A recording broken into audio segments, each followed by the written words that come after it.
विद्यार्थियों, आज हम ग्राफीय विधि से युगपत समीकरण यानी दो चर का रैखिक समीकरण युग्म हल करना सीखेंगे। इसके पहले एक क्वेश्चन मैंने बताया था, आज दूसरा क्वेश्चन दूसरे प्रकार का बता रहा हूं।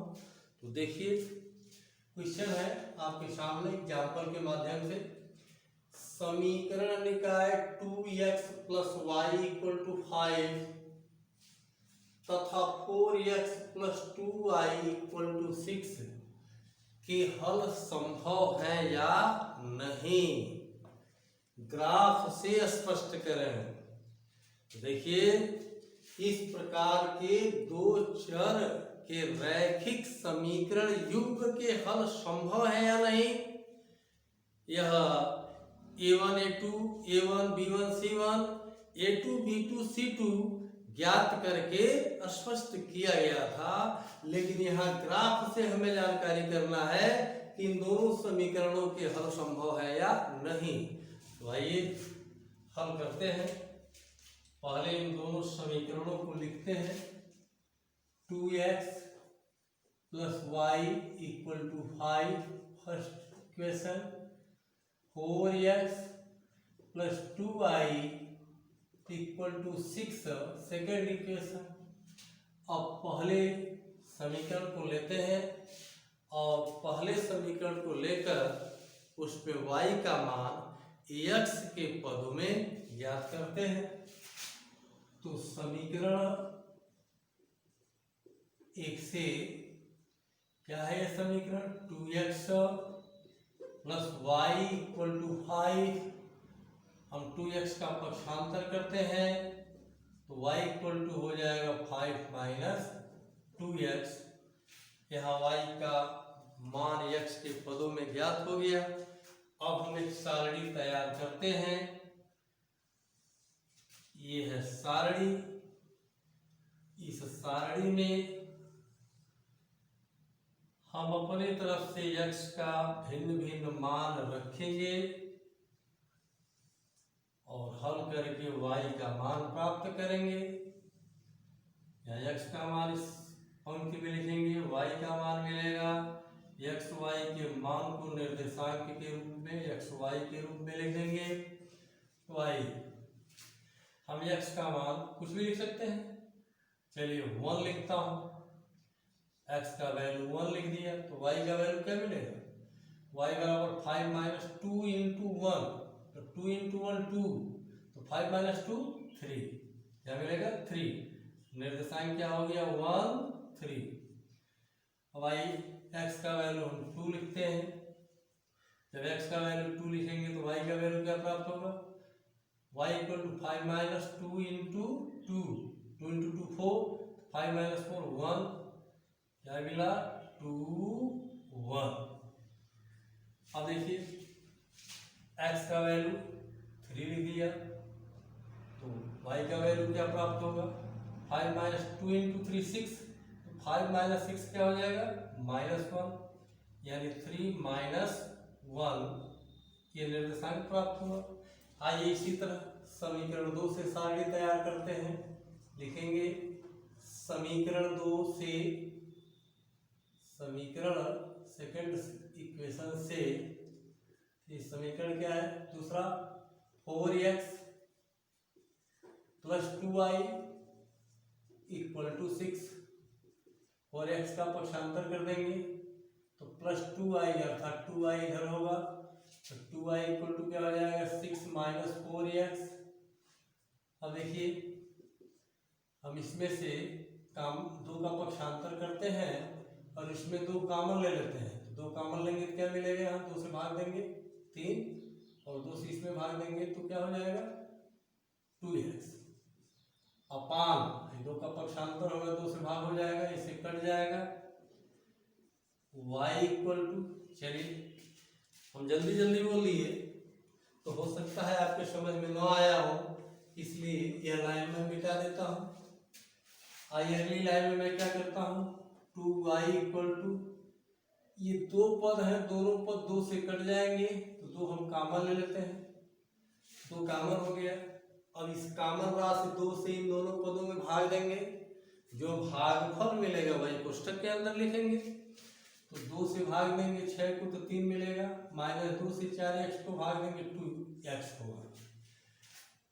अब हम इस 2 का पक्षांतर करेंगे तो y इक्वल टू हो जाएगा 2 3 - 2x अपॉन 2 हो जाएगा। अब इससे कट जाएगा तो y इक्वल टू क्या मिल गया 3 - 2x। अब देखिए यहाँ भी y का मान x के पदों में ज्ञात कर लिया गया।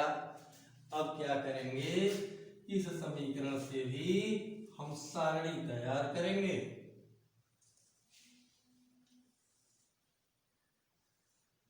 तो x का मान इसमें रखेंगे, y का मान प्राप्त होगा और x y के मान को निर्देशांक के रूप में लिखेंगे। तो x का मान यदि 1 लिख दिया तो y का वैल्यू क्या होगा 3 - 2 × 1 2, तो 3 - 2 1, तो निर्देशांक 1 1।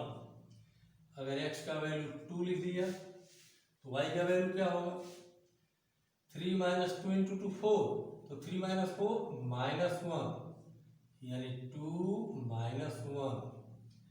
अब देखिए अगर x का वैल्यू 0 लिख दिया तो y का वैल्यू क्या होगा 3 - 2 × 0 0, तो 3 - 0 3, निर्देशांक 0 3। अब ये दोनों सारणी से प्राप्त इन निर्देशांकों को अक्षों के बीच दर्शाएंगे और दोनों समीकरणों से ग्राफ खींचेंगे। तो देखिए ये 2 अक्ष पहले से खींचे गए हैं, समान दूरी पर चिन्ह भी बना है। ये दोनों अक्ष एक दूसरे को समकोण पर काटते हैं, ये भी ध्यान देंगे। अगर ग्राफ पेपर पर अक्ष खींचेंगे तो गलत होने का चांस नहीं है रहेगा, और इस वैसे अपने तरफ से दोनों अक्ष खींचते हैं तो इतना ध्यान देंगे ये दोनों अक्ष एक दूसरे को समकोण पर काटते हैं, और ये जो चिन्ह अंकित किए हैं समान दूरी पर हो, चाहे 5-5 मिलीमीटर पर चाहे 10-10 मिलीमीटर पर, चिन्ह समान दूरी पर चिन्ह अंकित करेंगे। अब आइए पहले समीकरण के इन तीनों निर्देशांकों को अक्षों के बीच दर्शाते हैं और ग्राफ खींचते हैं। तो पहला है 3 1 3, x कितना है 1, तो x पर धनात्मक दिशा में एक मात्रक यहाँ गया, यहाँ से किसके समांतर रेखा खींचेंगे y x के समांतर रेखा खींचेंगे। और अगर ग्राफ है तो y x के समांतर रेखा पकड़कर जाएंगे। देखिए स्केल का उपयोग कर लेता हूं, तो ये हो गया। अब इसमें कोड क्या है 3, तो y x पर धनात्मक दिशा में 3 मात्रक जाएंगे और यहाँ से x x के समांतर रेखा खींचेंगे। इनका कटान बिंदु ये है, यही वह अभिष्ट बिंदु है। देखिए बिंदु बड़ा हो गया, बिंदु छोटा ही होना चाहिए। यही अभिष्ट बिंदु है जिसका निर्देशांक है 1 3। अब दूसरा 2 1, तो 2 x x पर 2 इकाई और यहाँ से चलेंगे y x के समांतर, y x के समांतर चलेंगे। और कोट कितना है 1 1 इकाई, यहाँ से x x के समांतर, इनका कटान ये है कटान बिंदु, यही अभिष्ट बिंदु है जिसका निर्देशांक है 2 1। तीसरा है 3 -1 1 2 3, इधर आएंगे, क्यों नीचे जा रहे हैं क्योंकि कोटि ऋणात्मक है -1 यहाँ, तो यहाँ से y x के समांतर रेखा और यहाँ से x x के समांतर रेखा, इनका कटान बिंदु ये है ये अभिष्ट बिंदु है जिसका निर्देशांक है 3-1। अब इन तीनों बिंदुओं से होकर जाती हुई रेखा खींचते हैं। इन तीनों बिंदुओं से होकर जाती हुई रेखा खींचेंगे। देखिए ये थोड़ा मिट गया है, इसको पूरा कर लिया गया। समान दूरी पर चिन्ह यहाँ है। अब तीनों बिंदुओं से होकर दो बिंदुओं से होकर जाती हुई रेखा खींचेंगे। तीसरा बिंदु अपने आप उसी रेखा में मिलेगा। तो ये है इन तीनों बिंदुओं से होकर जाती हुई रेखा। यही रेखा समीकरण का ग्राफ है। किस समीकरण का ग्राफ है? पहले समीकरण का ग्राफ है। यहां लिख सकते हैं 1, यानी ये समीकरण 1 का ग्राफ है। अब आइए दूसरे समीकरण से प्राप्त इन निर्देशांकों के बिंदुओं को अक्षों के बीच दर्शाते हैं। पहला 1, ये 1 और ये भी 1, ये कटान बिंदु है, यही है 1, 1। दूसरा निर्देशांक 2 - 1, ये 2 और -1, इसका कटान बिंदु कहाँ होगा? ये देखिए अनुमान से यहाँ होगा। क्या है ये? 2 - 1। अगला निर्देशांक क्या है? 0, 3। 0, 3 x क्या है? 0 y अक्ष पर 3 मात्रक की दूरी पर। तो y अक्ष पर 1, 2, 3 मात्रक की दूरी पर धनात्मक दिशा में यहाँ है 0, 3। अब देखिए तीनों बिंदुओं को दिखा दिया गया। अब इन तीनों बिंदुओं से होकर जाती हुई रेखा खींचेंगे।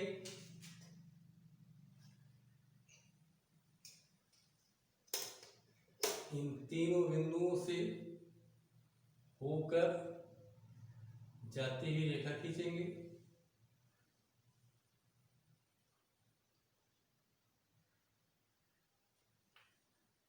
ये है इन तीनों बिंदुओं से होकर जाती हुई रेखा। इस रेखा को और आगे बढ़ा देते हैं,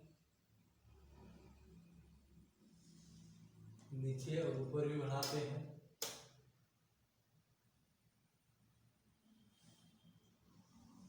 ये समीकरण 2 का ग्राफ हो गया, सेकंड समीकरण का ग्राफ। अब देखना है ये दोनों समीकरणों से निर्मित रेखाएं क्या एक दूसरे को काटती हैं? जी नहीं। इन दोनों समीकरणों से निर्मित रेखाएं एक दूसरे के समांतर दिखाई दे रही हैं। इन दोनों समीकरणों की ये रेखाएं एक दूसरे के समांतर दिखाई दे रही हैं और दो समांतर रेखाएं एक दूसरे को काटती नहीं है। और आप जानते हैं जब दो समीकरणों के ग्राफ एक दूसरे को काटते हैं तो वह प्रतिच्छेद बिंदु ही उन दोनों समीकरणों का हल होता है।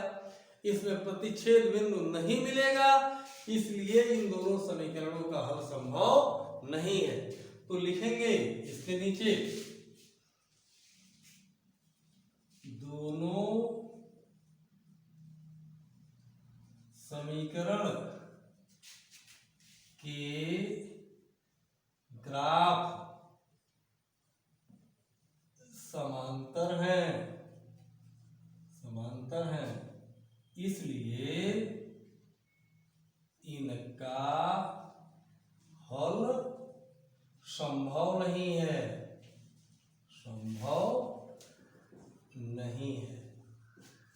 ये है इसका हल। इस तरह के प्रश्नों को ग्राफ विधि से इस तरह से हल किया जाता है।